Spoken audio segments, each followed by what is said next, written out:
हमारे सबके महबूब नेता आदरणीय राहुल गांधी जी, प्रदेश कांग्रेस के अध्यक्ष गोविंद डोटासरा जी, हमारे साथी सचिन पायलट जी, आपके लोकप्रिय उम्मीदवार अमित चाचान,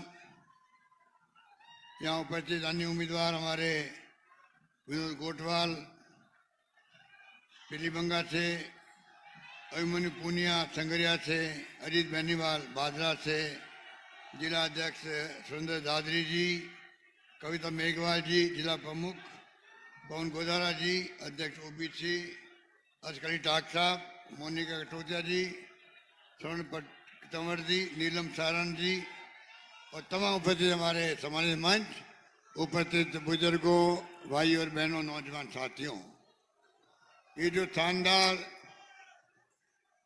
रेला पहुंचा यहाँ पर और जो उत्साह आप सब में है, ये इस बात का प्रतीक है कि आपका प्यार, आपका विश्वास राहुल गांधी जी पर है, हम सब पर है। मैं आपका बहुत बहुत शुक्रिया अदा करना चाहता हूँ। अभी डोटासरा जी ने आपको सब बात बताई, क्योंकि समय कम है, मौसम खराब हो गया, आने में देरी हुई। हम चाहेंगे राहुल जी को हम सब सुने, इसलिए आपको मैं यही कहना चाहूँगा, पहले भी काम किया है, आगे भी काम होगा। राहुल गांधी जी ने खड़गे साहब ने कह रखा है, वादा करो मत, वादा करो तो निभाओ उनको। उसी रूप में हम लोगों ने काम किए। राहुल गांधी यात्रा थी, भारत जोड़ो यात्रा, 4 मुद्दे उठाए इन्होंने। महंगाई का उठाया, अपने महंगाई राहत शिविर लगाए और 10 गारंटी दी आपको, वो इम्प्लीमेंट भी हो गई। उन्होंने कहा कि बेरोजगारी है, 3 लाख लोगों को नौकरी दे रहे हैं और आप सबको मालूम है 10 लाख करोड़ के हमने एमओयू साइन किए प्राइवेट सेक्टर के लिए, उसमें 50% 53% लोग आने लग गए यहाँ पर। इस प्रकार से 100 जगह मेगा एम्प्लॉयमेंट के शिविर लग रहे हैं राजस्थान के अंदर बेरोजगारों के लिए। तो कोशिश कर रहे हैं कि प्राइवेट सेक्टर में बेरोजगारों को रोजगार मिले। इस प्रकार से राहुल जी ने कहा आप पर में प्यार, मोहब्बत, भाईचारा होना चाहिए। उसमें भी आपको मालूम है कि राजस्थान सरकार ने बहुत पहल करी है, जगह जगह कैंप लगाए हम लोगों ने, शांति व अहिंसा विभाग के माध्यम से बहुत बड़े रूप में काम हुआ है। और गरीब अमीर के बीच में खाई नहीं पड़नी चाहिए, ये तो मूल भावनाएं राहुल जी की है। गरीबों के लिए ये समर्पित है, प्रतिबद्ध है, इसलिए जातिगत जनगणना की बात भी राहुल जी ने उठाई है और रायपुर के अधिवेशन में आपने प्रस्ताव पास करवाया है कि देश में जातिगत जनगणना होनी चाहिए। इस प्रकार से कोई कमी रखी नहीं है। आपके यहाँ पर पल्लू में कॉलेज खोली, आपका नुमाइंदा अमित चाचान बहुत मजबूत है और इन्होंने जो है जो मांगा मुझसे, मैंने कहा तुम मांगते मांग थक जाओगे, मैं देते देते नहीं थकूंगा। इसने पल्लू कॉलेज मांगा, नौर में गर्ल्स कॉलेज और कृषि कॉलेज खोल दी, नौर में ITI खोली है, नौर में सावित्रीबाई फुले छात्रावास खोला गया है, नौर में CHE को उप जिला अस्पताल बनवा दिया इन्होंने, 50 बेड से 100 बेड किए, ब्लड बैंक भी खोला गया जा रहा है यहाँ पर और मेघाना में CHE खोली गई। पल्लू को तहसील बना दी गई, फेफना को उप तहसील बना दी गई। खुइया में 132 kV GSS, कुलचासर में 33 kV GSS स्थापित किया गया। इन्हीं कहने से नौर फेफना में पुलिस थाना खोला गया है, नौर BRD में इंडोर स्टेडियम की सैंक्शन निकाली गई है, नौर में रोडवेज बस डिपो की जमीन हो गई है, गोगारी मेले के लिए बसों की किराया 50 में छूट दी गई है। नौर में सीवरेज का काम बहुत बड़ा है, 350 करोड़ का, वो आपके यहाँ पर काम हो रहा है। अमर सिंह ब्रांच, सिद्धमुख नहर नगर और नौर नहर के पुराने टूटे हुए खालों का निर्माण जीर्णोद्धार अलग हो रहा है और अब ये मांग कर रहे हैं किस प्रकार से आपके यहाँ पर सिंचाई से वंचित गांवों को जोड़ने के लिए 100 करोड़ रुपए की बजट मैंने घोषणा करी थी पहले।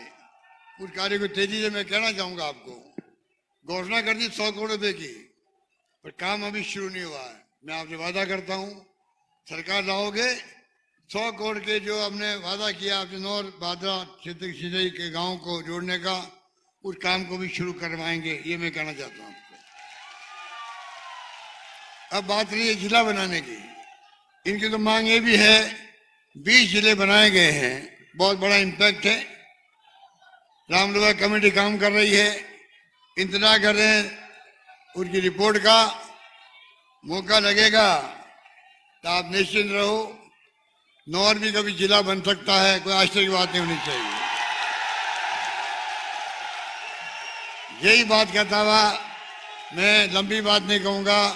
7 गारंटी कार्ड आपके पास में है, 7 गारंटी कार्ड है कि नहीं आपके पास में? इनको आप मिस कॉल करवाइए। अभी तो 50-60 लाख लोगों ने मिस कॉल दिया है, पंजीकरण करवा दिया है। मैं आपसे अपील करूंगा, इन कार्डों में लिखे हुए नंबर हैं, टेलीफोन मिस कॉल दोगे, SMS आएगा, आपसे टेलीफोन में बात की जाएगी, आपका पंजीकरण हो गया है। 7 गारंटी का फायदा आप उठाइए। यही मैं अपनी बात कहता हूं, अपनी बात समाप्त करता हूं। धन्यवाद, जय हिंद, धन्यवाद। अब मैं हमारे महबूब नेता कांग्रेस के पूर्व राष्ट्रीय अध्यक्ष राहुल गांधी जी से आग्रह करूंगा कि वो संबोधित करें। राहुल गांधी, राहुल गांधी, राहुल गांधी, राहुल गांधी, राहुल गांधी, राहुल गांधी।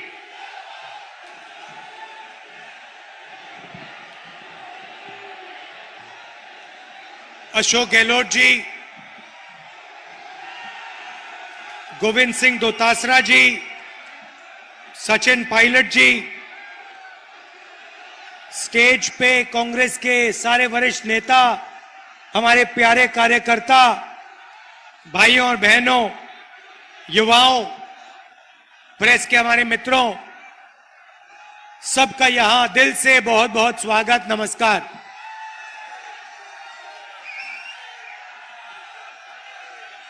भारत जोड़ो यात्रा में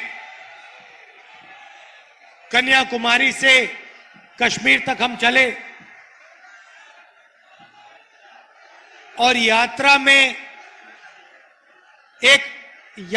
से एक नारा निकला, नफरत के बाजार में मोहब्बत की दुकान खोलनी है।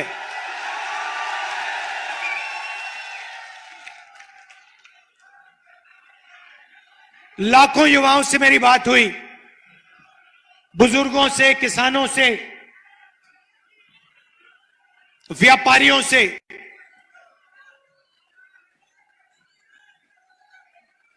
युवाओं को पूछो पूरे देश में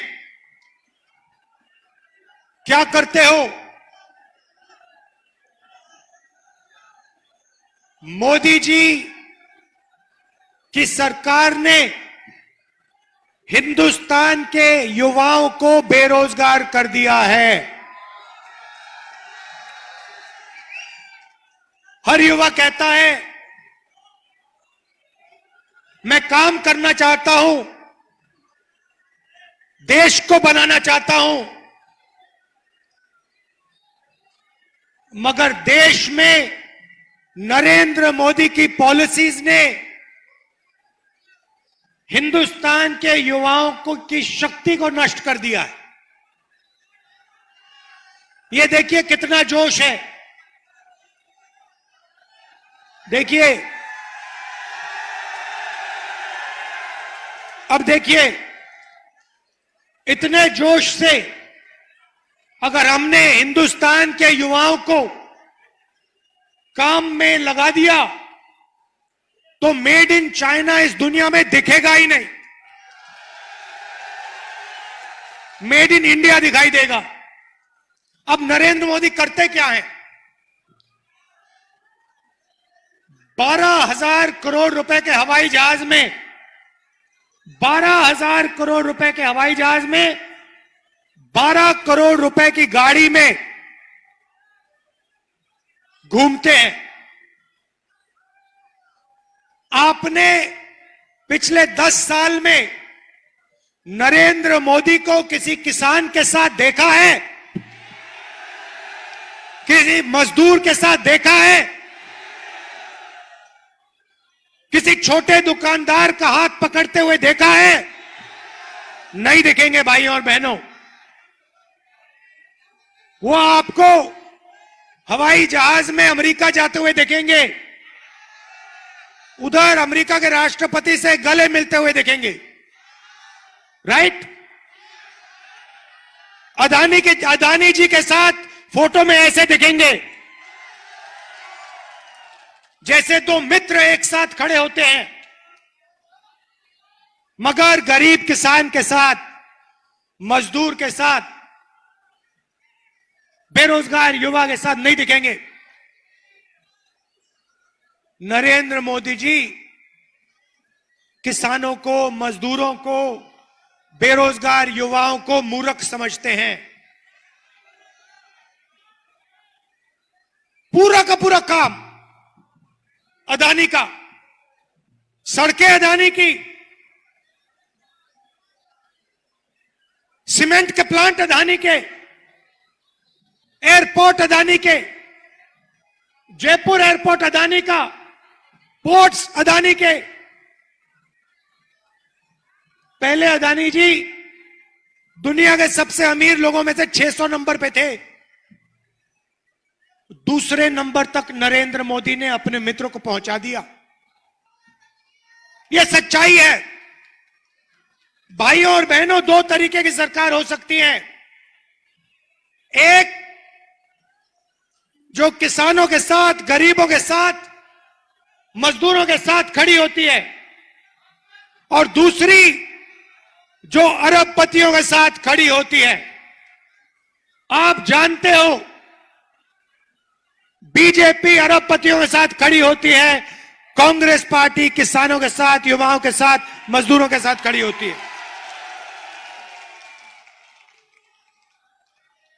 कोविड आया, याद है? यहां पे सब लोगों का कोई मित्र, किसी का भाई,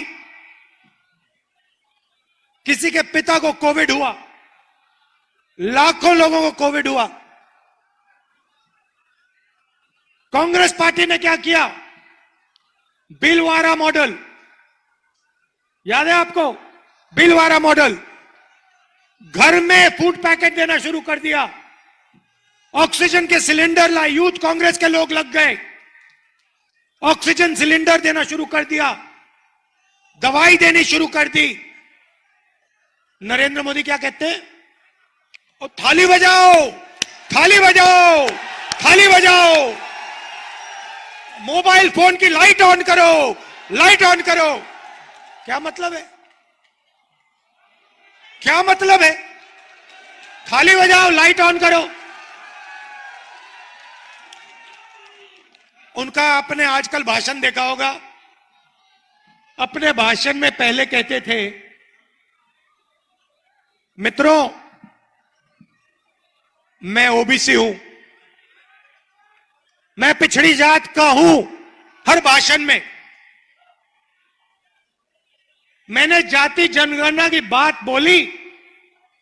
पार्लियामेंट में मैंने एक भाषण दिया, मैंने कहा इस देश में जाति जनगणना होनी चाहिए।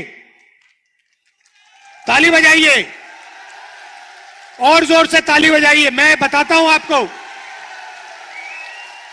जाति जनगणना क्या है, आज मैं आपको बताना चाहता हूं।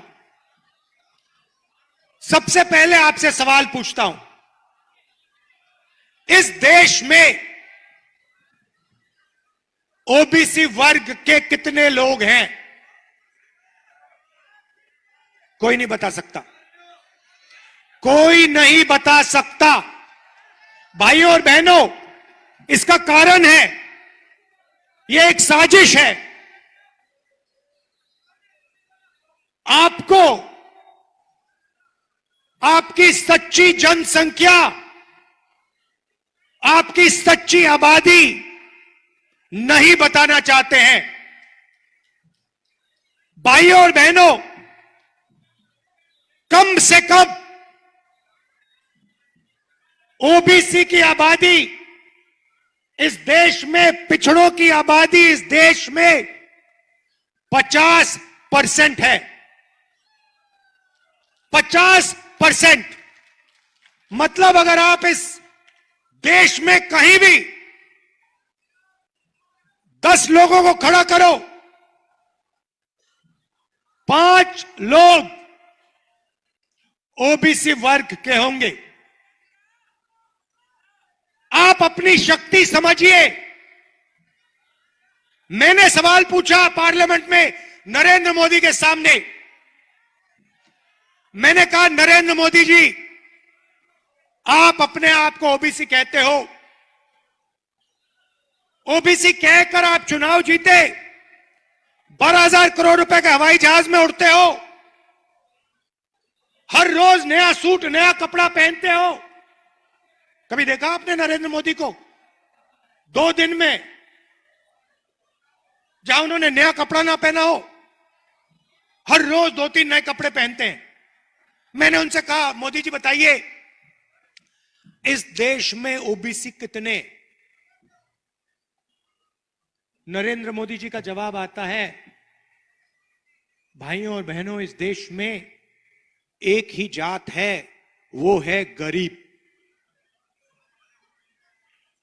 सिर्फ गरीब, और कुछ जात ही नहीं है। मतलब ना ओबीसी, ना दलित, ना आदिवासी, कोई जात नहीं। मगर आप ओबीसी, नरेंद्र मोदी ओबीसी। देश में कोई जात नहीं, देश में सिर्फ गरीबों की एक जात है। अच्छा, जब समय आया, ओबीसी को उसका हक देने का समय आया, नरेंद्र मोदी जी कहते जात ही नहीं है, सिर्फ गरीब है हिंदुस्तान में। अच्छा नरेंद्र मोदी जी, अगर देश में एक ही जात गरीब है, तो अमीर की कौन सी जात है? तो नरेंद्र मोदी, जैसे ही मैंने ओबीसी जाति जनगणना की बात उठाई, नरेंद्र मोदी कहते जाति नहीं। अब मैंने ये बात उठाई क्यों, मैं आपको बताता हूं। बात इसलिए उठाई, हिंदुस्तान को भाइयों और बहनों एमएलए और एमपी नहीं चलाते। हिंदुस्तान के किसी भी बच्चे से आप पूछो क्या करना चाहते हो, कहेगा मैं आईएएस में जाना चाहता हूं। सही? क्यों कहता है? क्योंकि वो जानता है कि आईएएस के अफसर इस देश को चलाते हैं। चुनाव में एमएलए बदल जाता है, एमपी बदल जाता है, आईएएस अफसर कभी नहीं बदलता। ये हिंदुस्तान की सरकार को 90 अफसर चलाते हैं। मतलब हिंदुस्तान का पूरा धन लाखों करोड़ रुपए का बजट ये 90 लोग बांटते हैं। शिक्षा का मामला हो, स्वास्थ्य का मामला हो, डिफेंस का मामला हो, सड़कों का मामला हो, खाद का मामला हो, सारे के सारे निर्णय, बजट के निर्णय ये 90 लोग लेते हैं। अब सवाल मैंने पूछा पार्लियामेंट में, मोदी जी अगर ओबीसी की सरकार है, अगर दलितों की सरकार है, आदिवासियों की सरकार है, तो 90 में से पिछड़े कितने? 90 अफसरों में से पिछड़े कितने? नरेंद्र मोदी चुप हो गए। सारे बीजेपी के लोग चुप हो गए, सन्नाटा छा गया। क्यों? मैं बताता हूं। क्योंकि 90 में से 3 ओबीसी, 90 में से 3 ओबीसी, आबादी 50% से कम नहीं, 90 में से 3। आपका अपमान हो रहा है, देश को शर्म आनी चाहिए। 50% की हिस्सेदारी नहीं है, 90 अफसर 3 आप। भाइयों और बहनों, क्योंकि वो चाहते हैं कि सबसे अच्छी नौकरियां, जिसमें सबसे ज्यादा सैलरी मिलती है, करोड़ों रुपए की सैलरी मिलती है, कॉल सेंटर, कंप्यूटर वाली कंपनीज में, इंटरनेट वाली कंपनीज में गरीब लोगों के बेटे ना घुस जाएं। फायदा हो तो सिर्फ चुने हुए 5-10% लोगों को, और जो गरीब किसान है उसका बेटा सपना ना देख पाए। मैं कहता हूं, गरीब से गरीब परिवार का बच्चा, बेटी, बेटा बड़े से बड़ा सपना देखें। अगर उन्हें अमेरिका जाकर कंपनी खोलनी हो तो वो अमेरिका जाकर कंपनी खोलें। सबको एक जैसा हक मिलना चाहिए। इसीलिए हमने यहां पे अंग्रेजी स्कूल का जाल खोल दिया है और हमने निर्णय लिया है कि राजस्थान के सब बच्चों को इंग्लिश मीडियम स्कूल में हम पढ़ा के छोड़ेंगे। आखिरी बात भाइयों और बहनों, ओल्ड पेंशन स्कीम की। यहां पे हमारे बहुत गवर्नमेंट एम्प्लॉइज हैं, आपके चेहरे दिख रहे हैं। आप याद रखिए, बीजेपी ने आपके जेब में से पेंशन का पैसा चोरी करने की कोशिश की। उन्होंने आपके जेब से पेंशन का पैसा चोरी करके अदानी जी को देने की कोशिश की। हमने आपको आपका पुराना ओल्ड पेंशन स्कीम दे दिया और हम उसको कानून में बदलने जा रहे हैं। भाइयों और बहनों, आखिरी बात, पिछला चुनाव जीतने के बाद मैंने गहलोत जी को साफ कह दिया कि गहलोत जी, आप एक काम करना, कांग्रेस पार्टी की सरकार है, आप एक बात मत भूलिए, जितना पैसा राजस्थान की बीजेपी की सरकार ने बड़े बड़े अरबपतियों को, कॉन्ट्रैक्टर्स को दिया था, 5 साल में जितना पैसा उन्होंने सबसे बड़े कॉन्ट्रैक्टर्स को और अरबपतियों को दिया, उतना ही पैसा कांग्रेस पार्टी की सरकार को 5 साल के अंदर राजस्थान के गरीब किसान, मजदूर, दलित और पिछड़ों को पहुंचा देना चाहिए। और भाइयों और बहनों, ये शुरुआत है। मैं आपको बता रहा हूं, आप याद रखिए, कांग्रेस पार्टी राजस्थान में जाति जनगणना, कास्ट सेंसस का सर्वे करेगी और देश में हमारी सरकार आएगी तो मैं आपको गारंटी करके कह रहा हूं, और मैं झूठे वायदे नहीं करता हूं, मैं 15 लाख की बात नहीं करता हूं, मेरी आंखें देख लो। मैं आपको कह रहा हूं, जैसे ही हिंदुस्तान में कांग्रेस पार्टी की सरकार आएगी, हम जाति जनगणना उस दिन शुरू कर देंगे और पिछड़ों की जितनी आबादी है उतना हक हम हिंदुस्तान की रीढ़ की हड्डी, हिंदुस्तान के पिछड़ों के हवाले कर देंगे। धन्यवाद। जय हिंद। अब मैं चारों कैंडिडेट को कहूंगा आगे आके राहुल गांधी जी के साथ, चारों कैंडिडेट राहुल गांधी जी के साथ फोटो खिंचाएंगे। चारों कैंडिडेट, अमित चाचान जी, विनोद गोठवाल जी, अभिमन्यु पूनिया जी, अजीत बेन, सिर्फ चारों कैंडिडेट राहुल गांधी जी के साथ, अभिमन्यु पूनिया जी, विनोद गोठवाल जी, अमित चाचान जी, अजीत बेनीवाल जी। राहुल